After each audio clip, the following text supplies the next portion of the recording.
The Alva Ice House lies just to the south of Alva House stables, although these were converted many years ago into accommodation, following a stint as a restaurant. Alva House, which no longer stands, and estate, were sold in 1775 to John Johnson by the then owner James Erskine. In 1789, Johnson commissioned renowned architects Robert and James Adam to improve the property, although his grand plans didn't come to fruition.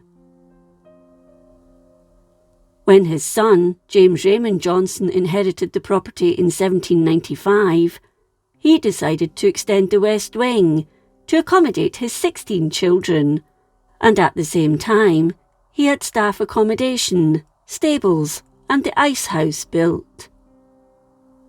Construction took place sometime between 1805 and 1820.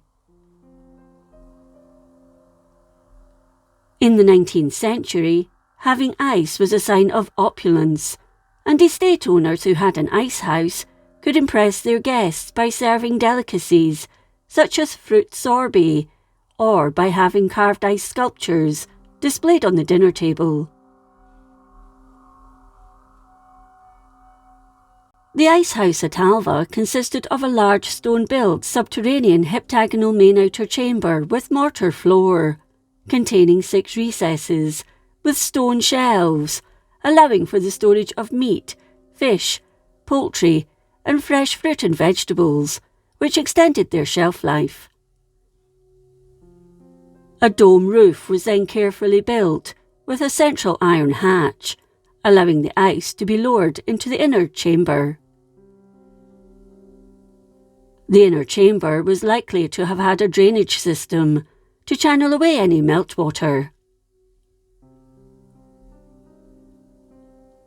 A low-arched brick roof was built over the entrance and entrance corridor, then covered with rubble and mortar, then sealed with a layer of clay to waterproof it.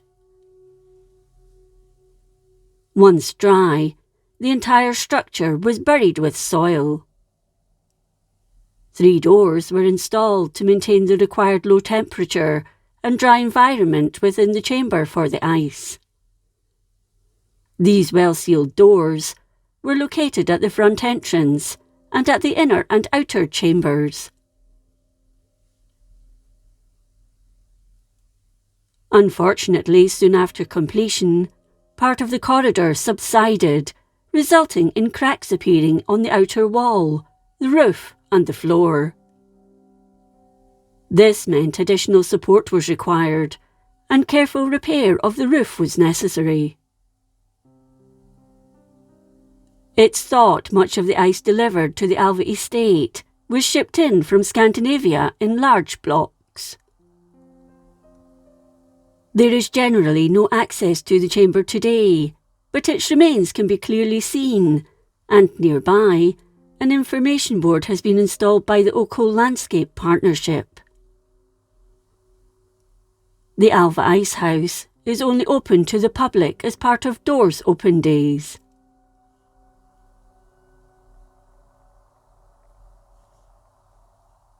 An old postcard of Alva House was used in the video. It no longer exists.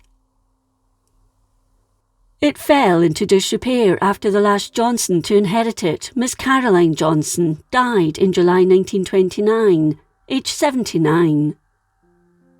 It was put up for sale, but at that time, no one wanted a house as large as that to maintain, due to costs.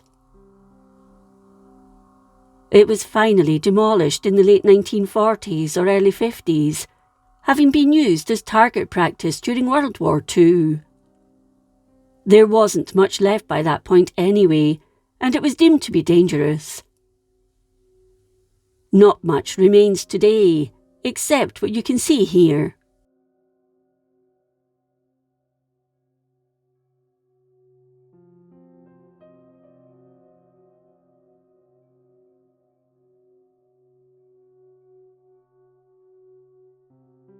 We were lucky enough to get inside the ice house.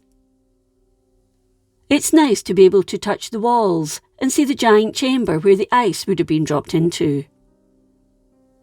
It was also interesting to see how it was actually constructed.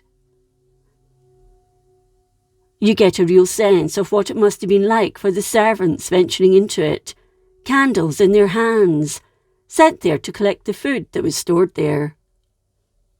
It's a really impressive structure. If you get the chance, it's well worth a visit.